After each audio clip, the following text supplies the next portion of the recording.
What thoughts go through your mind when your life is on the line?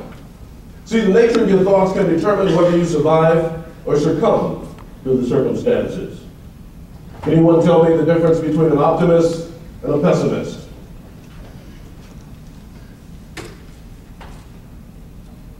Hope, that's the difference. Hope will keep you alive. So 27 of us, this happened 8 months ago, on July 3rd, 2011.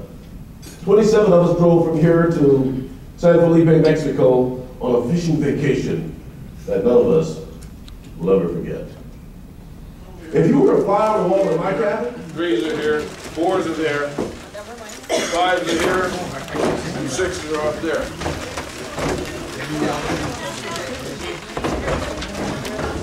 You notice on your sheet there's a word. So see how you can glean anything from the story about that word that's on the sheet that Susan's going to give you.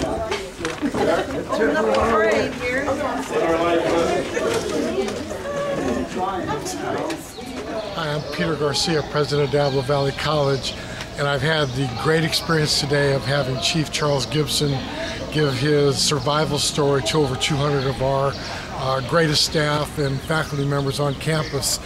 He ended with a standing ovation from the crowd.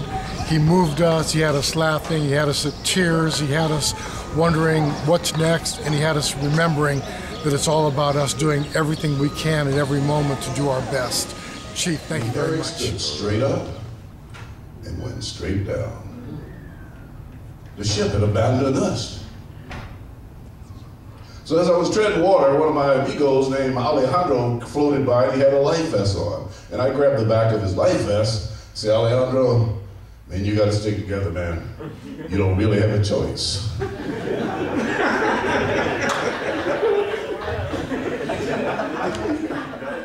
I'm curious, if you could change one thing, but not change the outcome, what would that one thing be?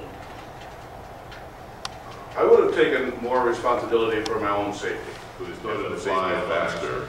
And finally we made it to San Felipe. And he took us all to the hospital. And one of the weirdest scenes was when we were driving in this bus to get to the hospital. I'm Brian Goldade, the chairperson for the Blue Mountain Safety and Health Conference held in Pennington, Oregon each year. And the theme of this conference was emergency preparedness. We invited Charles Gibson to present his story as a part of that theme, which fit very well with our theme and the coordination of the conference. Great information. Charles did a great job of presenting and kept everybody involved in the process, and we appreciate having him here today. Thank you. the guy behind me was named Gary Hansen. I met him at a dinner party the year before. He's a retired highway patrolman and served 4 years in the Coast Guard. We fished on the boat last year, the previous year together, and he's good at tying knots. So Gary was right behind me on the ice chest. He looked ahead, and it was about 7 miles ahead of us was a light. He said, "Hey, let's paddle toward that light." I knew exactly what he was doing. He was getting us to focus on something other than our plight, because our plight was bad. 2 o'clock in the morning, no food, no water. So we started kicking toward that light. Guys were upset, they were cursing, they were throwing up, saying, "How could this happen?" We said, "Team, man, we gotta stick together. We gotta work together as a team." So for the next 4.5 hours, we kicked toward that light. I was in the front kind of navigating. They said, "Oh, no, we getting closer." I'm like, yeah, keep kicking, yeah. I'm like, we ain't getting nowhere. But at least it kept us going. It gave us something to do. So we applied it. Then finally, dawn. The sun came up. And we could see. There was renewed hope because we could see. People could see us, hopefully boats, helicopters. You'll want to know the story, and I think they want to know because if you're in a situation that is life and death, people want to know, how do I survive? What will I do? What could I have done in a situation like that? People have said, how could you swim for 16 hours? How did you survive? I said, I didn't swim for 16 hours. I swam for 1 minute to the next minute, to the next minute.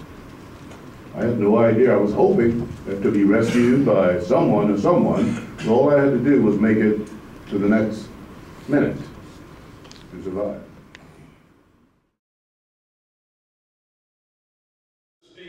St. Bernard did. A New York bus driver was walking home and saw a crowd, a commotion, and a housing project. And he looked up to the third story, and there was a child on the air conditioner. Steve positioned himself underneath and yelled at the girl to go back inside.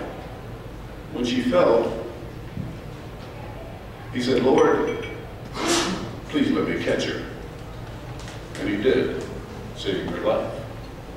He's a little hero.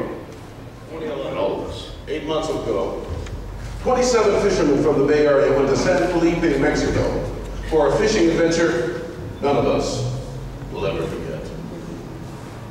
If you were a fly on the wall in my cabin,